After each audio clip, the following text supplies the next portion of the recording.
And welcome to another episode of Kentucky Brew Review. I'm Steel Reserve. Special K, and tonight we're doing the Backpacker. You guys have been asking for Moonshine for some reason, so we're doing some. This is the original Backpacker Moonshine Apple Pie. 20% alcohol by volume, made with neutral grain spirits, flavors, and caramel colors. Now, it's called the Backpacker Moonshine, but this is made by the Sugarland Distilling Company, it says on the back, which is in Gatlinburg. And there's the Sugarland S at the bottom of the jar. On the bottle. So, me and Radar were just talking about this. I'm not a huge fan of alcohol that comes in mason jars. It's not the liquid, it's the jar. It's the pouring of it. Yeah, it's awful. And then, like, Old Smoky's like, yeah, you can buy this $8 cap, but I already paid $20-something for I already paid for this alcohol. So this one's 20% alcohol by volume, which is kind of low. And again, Moonshine is a stretch. It smells... It's very cinnamon forward. A lot of caramel in there. Yeah. A little boozy. Ooh. I don't love that, honestly. Color... It's what you expect from an apple pie moonshine. Yeah, it's similar to like whiskey. It might be a bit darker than your typical whiskey, closer to a bourbon or something. Let's take a sip. That's actually pretty smooth. Yeah, it's pretty good. It's a little too cinnamon forward, I'll say that.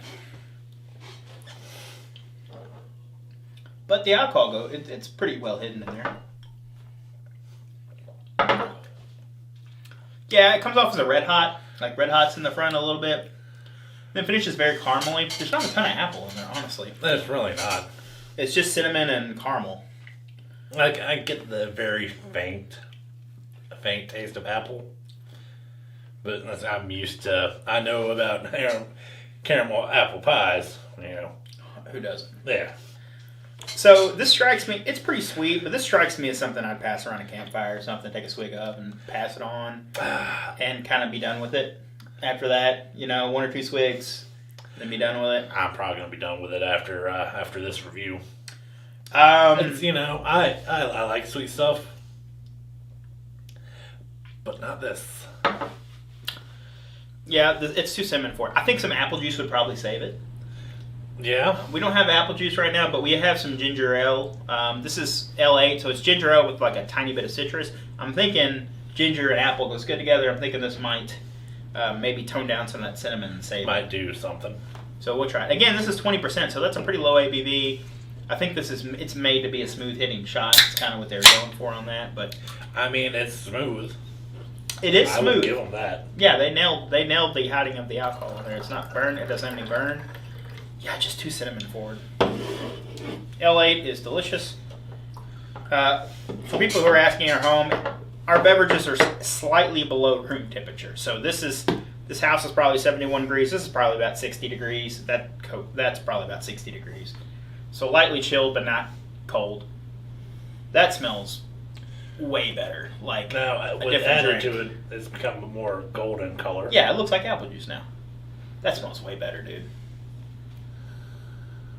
It's just kind of caramely now. It takes away a lot of that hot cinnamon. Yeah. All right. See if she's any better.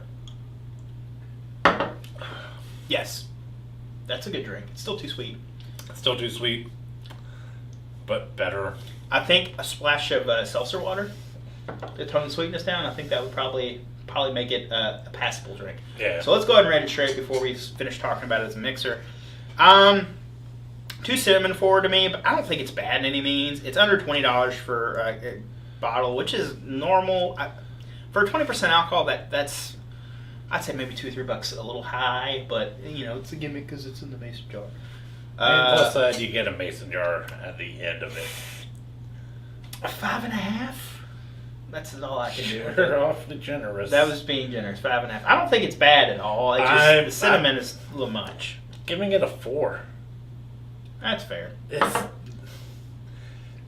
caramel's just too much. Yeah. You know, that cinnamon's too much. If you're going to call it apple pie, the apple needs to be the dominant flavor. Mm-hmm. You know? For sure. That's just my opinion. No, I agree. There's a way to make apple. There's a couple different ways to make apple pie moonshine. And my personal favorite, a lot of people don't know this. You know, when we work at nights, we used to have the cider mix. Yeah. So it's powdered cider mix, for you guys to know. So you take that, you put it in your real moonshine, right? You're going to add some water to it, because real moonshine, you're talking, is like 180 proof or higher, which is not what you want to cut your proof down. Apple pie, you want 30-40% alcohol. You don't want to be passing something that's 180 proof. You put that in it, and then 2 cinnamon sticks in an entire 5-gallon bucket. I'm not talking like a jar. An entire 5-gallon bucket, and then a little bit of apple juice to top it off. Amazing. That's the way to do it. Those packets are the way to go. This, it's just, they went too heavy. It almost comes off as potpourri-y. Like I said, I'm not saying it's a bad drink. I'm just saying the cinnamon is the cinnamon's strong. Cinnamon is an overpowering flavor and a lot of things. It's what it does. Like, if you have from my experience, vaping, if you have a juice, oil, whatever you want to call it, flavor that has cinnamon in it, that cinnamon is going to be the most prominent flavor there is in there. The only way I've seen it being counteract is with menthol. Oh, you think that. No. But my God, no. Just the coolness of the menthol mixed with the hotness of the cinnamon, it's amazing. It's good. I guess. All right, so on the mixer, the L8 helps it a lot, and I think generally some sort of mixer. You're gonna want to use something less sweet though. Yeah. Like maybe reduced sugar, apple juice, or maybe like a ginger beer. Yeah, that would work good too. Yeah, this works too, and I'm just gonna give it a 6 as a mixer. I think it's above average as a mixed drink, but it's nothing special. I'm just bumping it up to a 5. That's fair, average. Yeah. At the end of the day, this cost how much? Close to $20. Take that $20. Just buy something else. It's true. I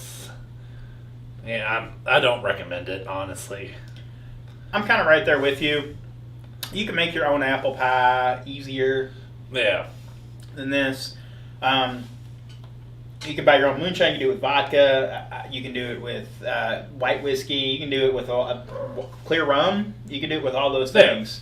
And it just doesn't work that well. Like, the flavors are it's too strong. Maybe if they didn't have the caramel flavor. Too artificially. Yeah. It does taste like it's strong artificial flavor in there. Before we shot this video, I was like, all right, yeah, drink some apple pie. Woo! I was pumped. And now I'm sad to know that this exists. The market, the moonshine market is interesting because a big chunk of it comes from Gatlinburg. I think like 70% of it comes from like Tennessee. I know we have a few here, and there's a few in Virginia and a few in a few other states. Appalachian Mountains. Yeah. That's But all it is Appalachian. You think Tennessee? For reference, it's just white whiskey that they're doing other things with. It's unaged whiskey. So technically, I mean, they're probably making a killing if you think about it, because you think of like a bottle of Buffalo Trace. It's similar. It's not the same mash bill, but you're gonna have a base white whiskey. They're gonna age for 7 years of Buffalo Trace, and then they're gonna charge $30 a bottle. They're charging $20 for this, and they put no effort into it other than distilling it right off the line and then adding some flavors, and it's done. So think about a 10-year product versus something that took 5 minutes. Yeah. No, man. Value's not there. Yeah. Avoid this one. There are better things out there. Make your own. I highly recommend making your own. If you want to see us make our own apple pie moonshine on the show, we will not be distilling liquor, by the way. But let us know in the comments down below if you'd like to support the channel. Check it out. Check out our Patreon, and you can hit that thank you button right there. I'm Special K. I'm Still Reserved. Thanks for watching.